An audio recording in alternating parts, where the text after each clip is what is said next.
Right, now we've got some of the smaller limited collector's editions and special editions and what have you. These ones you see in there are mainly Xbox 360 steelbooks and tins and special editions and the like.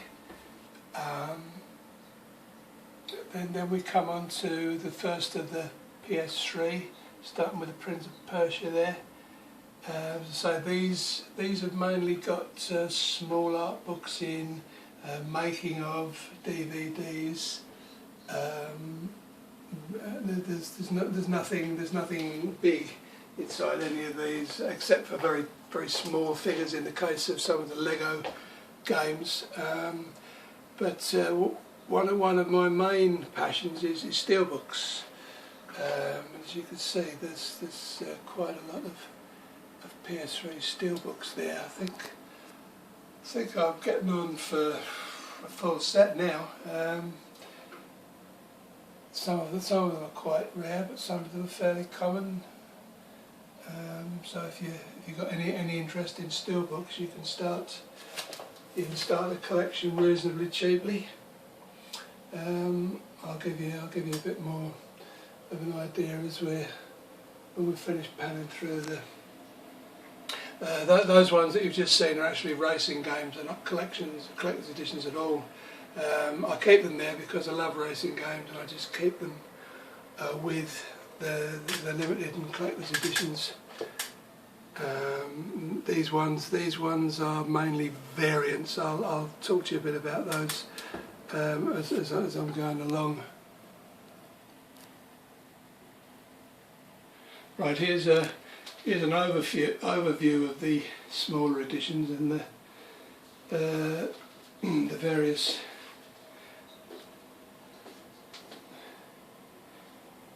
as you can see, there's quite a few of them. You actually need to get some bookshelves built for this sort of thing, because the steelbooks are quite heavy. Something strong in the wall. I actually had these purpose built for steelbooks, and then it just kind of grew from there. If I can just show you,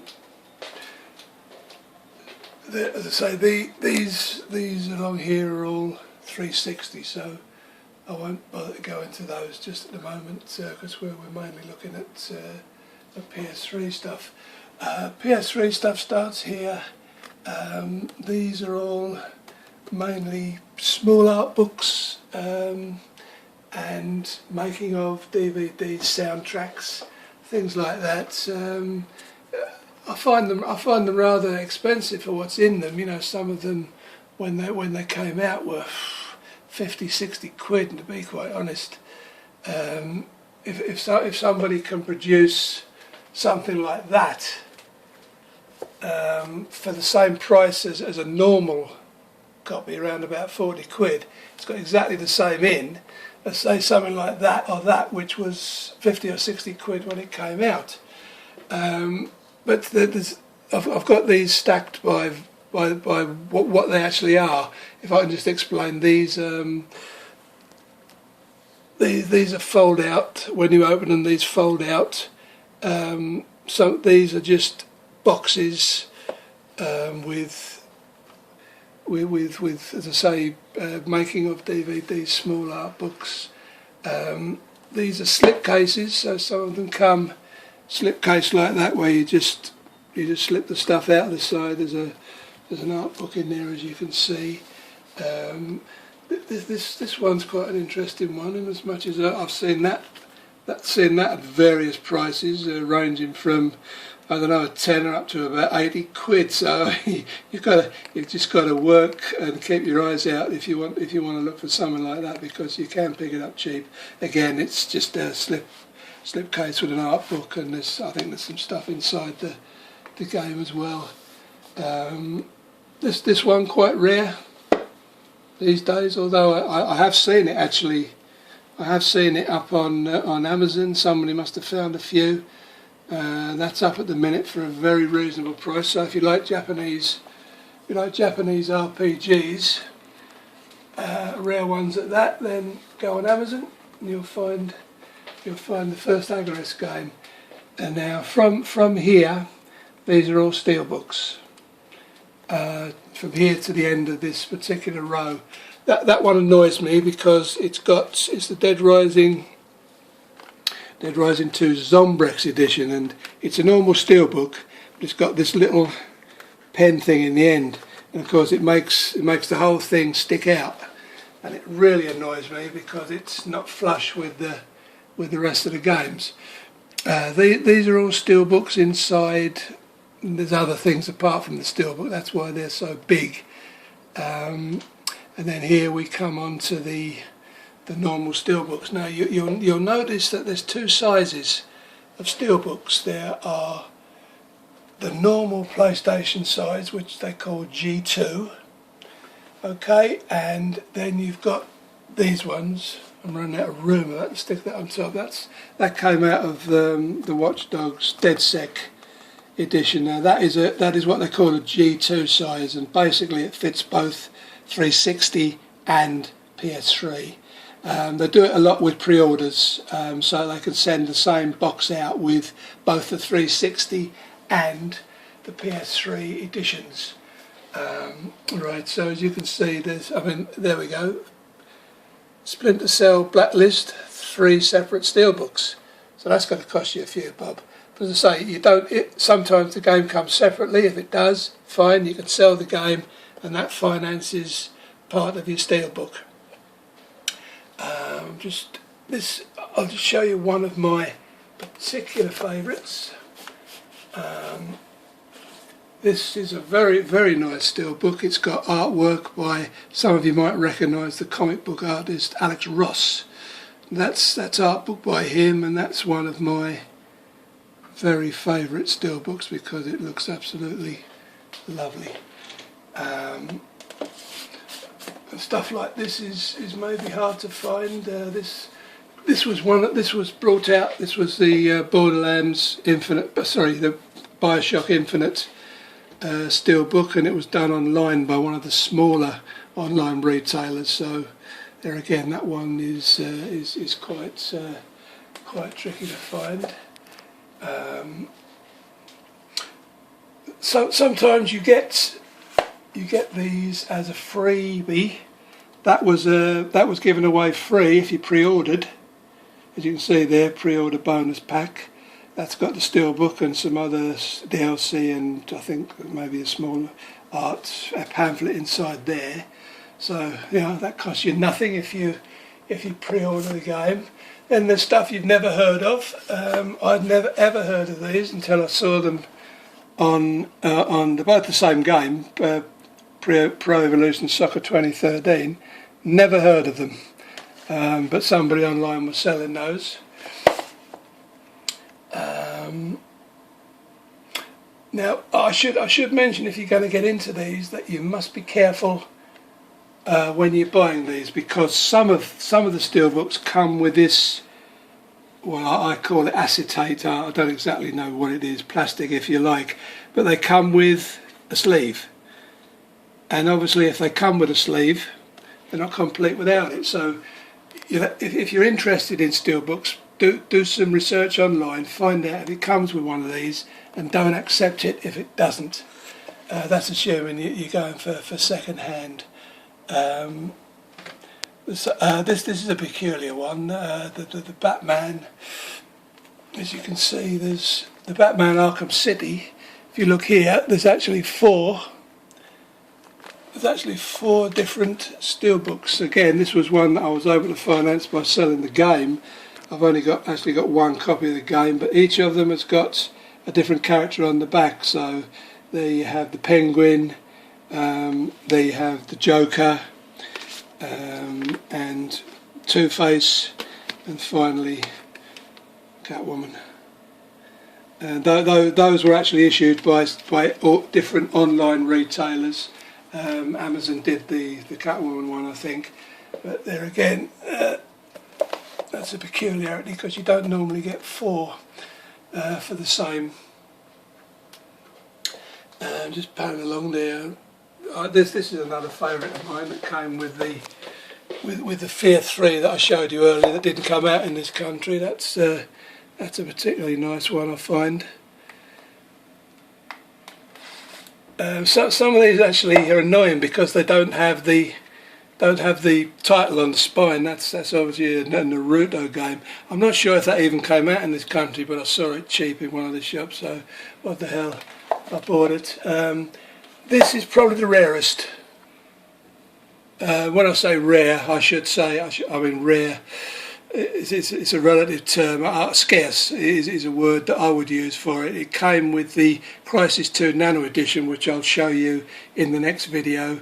And you can only get it in that edition, and that edition is a few bob to buy these days. So that again, it's one of my favourites. Nice clean steelbook, but quite hard to come by because you would have to buy the Nano Edition. And this is one of my favourites too, because I like the Soul Calibur series. There was actually two of those. One with that cover, and then they did a different one with, I can't remember who, but I've actually got that in the Xbox section. I've got one for each console, but that's a particularly nice one. These here are all racing games up to there, just normal racing games, but as I say, I like to keep them with my collector stuff. Now from there on we have what I call, these are racing games, but they're actually limited editions. They bring out an edition with a bit extra DLC. Game are normally the biggest culprits. They charge you another £3 for a bit of DLC, slap limited edition on it, and of course that then becomes what I call a variant. Now, if you're going to collect the variants, you've got to be prepared to look hard and have a lot of games, because there are a lot of variants. I mean, all of these that I'm going to show you now to the end of the row are all variants in some shape or form. As I say, they're all racing games that have got something in them. That one's got a bit of DLC. As you can see, Valencia Street Circuit exclusive, that's got some DLC in. Now these are a bit more interesting. HMV, who don't do these anymore, actually used to do slipcases for a lot of their games, and some of these are quite rare. Scarce. I won't use the word rare, as I say, quite scarce these days. One of the scarcest is that. It's the Transformers Revenge of the Fallen. Comes in a plasticky slipcase. I've only ever seen another copy of that in the wild, and I get round a lot of stores. You know, when you're retired, you've got the time to do this. But that is very scarce indeed. Probably even more scarce than some of the bigger collector's editions which you see online any day of the week. But trying to find one of those on eBay, that's a bit tricky. And there's actually two different slipcases for the Metal Gear Guns of the Patriots. There's actually a signed edition of that you can buy if you had thousands of pounds. It was signed by the creators for some competition or other. As I say, these are all slipcases. This, like the Transformers, is another extremely scarce one. It's the Wally lenticular cover. This was actually done by Game. Now, I've seen a few copies of this on the Wii, but that is the only copy I've ever seen of the PlayStation 3 version. And as I say, I get around quite a lot, so that's got to be scarce. Then we come to these kind of... This is actually a lovely lenticular cover for Red Faction Armageddon, but that slips that way rather than sideways, and there are quite a few of those. That one is scarce-ish, even just because it comes out of the Sonic Generations Collector's Edition, which I'll show you again in the next video. It's another lenticular cover. You won't find that anywhere unless you buy the unless you've got 100 quid or 150 quid to buy the collector's edition. A few wrestling games. This is an interesting one. Game put out 5 of these slipcovers for the PlayStation All-Stars Battle Royal. I've managed to track down 3 of them. They are really hard to find, even online. It was a pre-order bonus that they did, so I'm looking for the other 2. I'm sure I'll find them eventually. As we go along here, these are just purely, so I've got stuff stacked up here because I'm running out of room. That was one of the very first collector's editions that ever came out. I'll just show you this briefly. All it's got is a lenticular card inside there, and that's about it really, and a collector's edition banner on the disc, and a slight variation on the cover, being a black with the collector's edition there. But that's one of the very first that came out. That was the Persona I showed you earlier, the record. That came as a pre-order with that, pre-order bonus with that. And these are more examples of game charging you an extra 3 quid, home front, exclusive resistance multiplayer pack. You just get some DLC inside, but as I say, the cover becomes a variant because the normal copy of the game doesn't have that on. So that's all the variant is actually. It's a copy of the game that came out at the same time that isn't a regular copy of the game. As in the Crisis Hunter edition, blah blah. I mean, all of these are the same. I've got 2 copies of FIFA 13 there. You'll probably wonder why. One's the Ultimate Edition, one's the bonus edition. There again, both variants, because the normal edition has neither of those on. So we go along, and the rest of them are exactly the same. That one's interesting in as much as it's actually a book. The Uncharted 3 special edition. It's in a book form. It's got all the bits and pieces in, but that one's hard to classify because it's not like anything else I've ever seen. So yeah, that gives you a rough idea of what I mean by variant editions. So I'll close this video now, and I'll be back with part 4 with some more large collector's editions shortly.